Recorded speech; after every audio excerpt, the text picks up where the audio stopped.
Morning! Ang ganda ng sikat ng araw, oh. Ang lakas ng alon. So, nag-iintay kami ng isda dito sa Aplaya. Pero tanghali na, wala pa sila, oh. Malakas daw kasi ang alon. Baka malakas ka.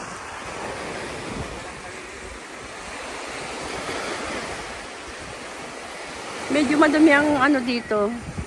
Medyo madumi ang dagat dito. Maliliit. So, anong gagawin dyan? Kukunin mo na naman. Hindi.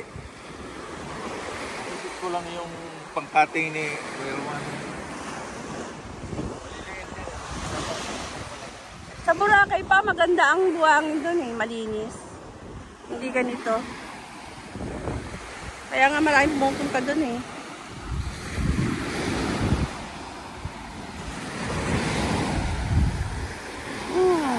Masarap maglakad ngayon, no? Kasi hindi pa masakit ang sikat ng araw.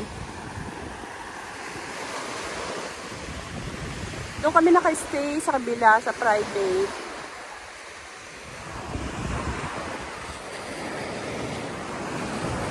So, anong oras kaya darating ang isda?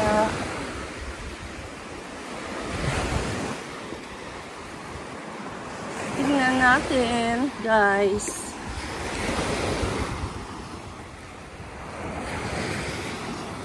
Ang alon, no? Ang alon. Natatakot ako mag-swimming pag ganyan. Ayaw ko ng ganyan. Buwis buhay.